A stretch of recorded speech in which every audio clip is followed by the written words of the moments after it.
Баршаңызға қайырлы күн достар. Менің каналыма қош келдіңіздер. Менің каналымдағы видеоларды жіберіп алмас үшін каналыма тіркеліп, рецепт ұнаса лайк басып, комментарий қалдыруды ұмытпаңыздар. Бүгін сіздермен өте жұмсақ, нәзік етті бәлішті дайындаймыз. Видеоның соңына дейін менімен бірге болыңыздар. Бәліштің қамырына 2 жұмыртқа қолданамын. Бұл үйдің жұмыртқасын қолдандым. Одан кейін 1 кесе қаймақ 20%, одан кейін сары май ерітілген, ұн және разрыхлитель. Салмасына фарш, тартылған ет және картоп, пияз, сұйық май, күнжіт сәндеу үшін және тұз, бұрыш дәміне қарай. Ең алдымен бәлішімізге жұмыртқамызды жарып, екіншісін ажыратып аламыз. Сарысынан және ағынан бөлек. Ағын қамырына саламыз да, сарысын бетіне қосатын боламыз. Мен үйдің жұмыртқасын қолдандым. Келесі 1 кесе қаймақ 20% қолдандым. Жақсылап араластырып, одан кейін үстіне 1 кесе сары майымызды, ертілген сары майымызды қосатын боламыз. Жақсылап араластырғаннан кейін 1 шай қасық разрыхлитель қосып, ұнымызды аз-аздан қосып, жақсылап қамыр илеп аламыз.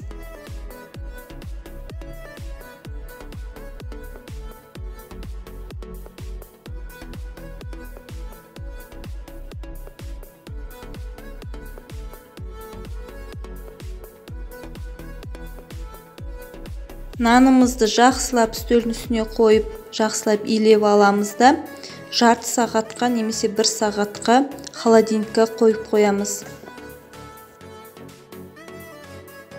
Салмасына тартылған етімізді саламыз бос ыдысқа, одан кейін картопымызды жақсылап тураймыз.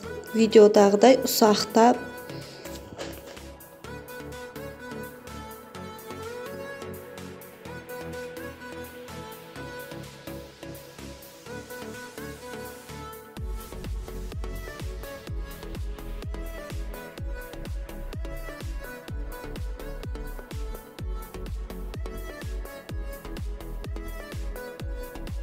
Пиязымызды да жақсылап, ұсақтап турап аламыз.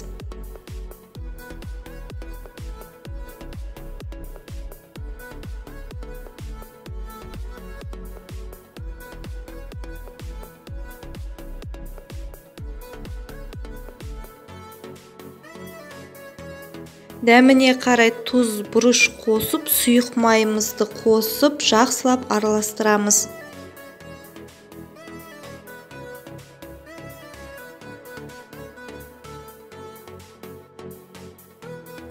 Қамырым холодильникте жарты сағаттай тұрды. Қамырымызды 3 бөлікке бөлдім. Бірінші үлкендеу қып, екіншісін орташа қып, үшіншісін сәл кішірек қып. Үлкен бөлігін астына, ортаңғы бөлігін үстіне жаятын боламыз. Үшінші қамырды бетін кішігірім сәндеу үшін. Қалай сәндейтінімізді видеоның соңына дейін көріңіздер. Үлкен қамырымызды жаямыз, ұн себе отырып оқтаудың көмегімен жайып шығамыз.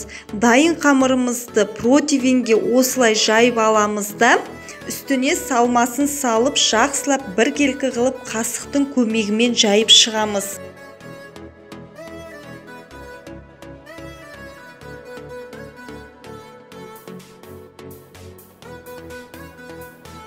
Келесі ортаңғы домалақ қамырымызды, яғни үстіңгі бөлігінің қамырын жайып аламыз.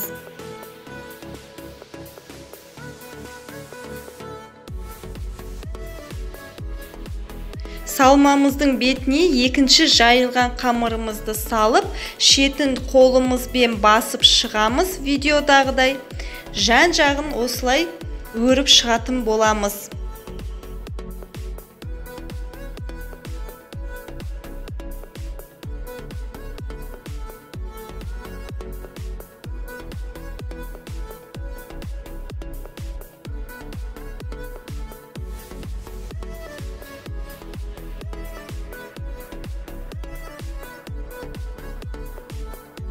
Үшінші қамырымызды жаямыз. Ұн себе отырып, стаканның көмегімен қиып алып, домалақтап 6 бөлікке.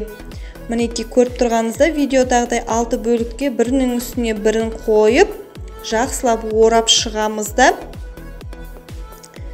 оралған қамырымыздың үстіне пышақпен кесіп, роза раушан гүлімізге ұқсап қалатын болады. Мінекей көріп тұрғаныңыздай роза раушан гүлімізге ұқсап қалды. Келесі бөлігін тура осылай жасап шығатын боламыз.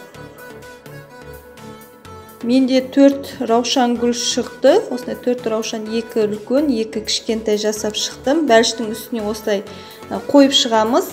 Сіздер басқалайша жасасаңыздар да болады, сәндесеңіздер де болады. Егер осы әдісім сіздерге ұнап жатса, лайк басып, комментарий қалдыра кетіңіздер.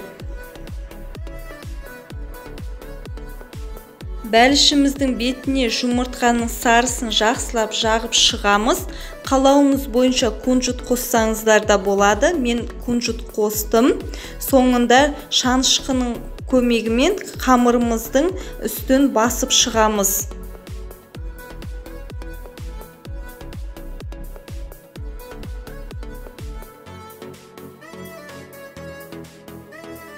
Бәліштің ортасын сәл пышақпен кесіп шығамыз, себебі ауа барып тұру керек. Қызып тұрған пешке 170 градуста 40-45 минутта пісіріп аламыз.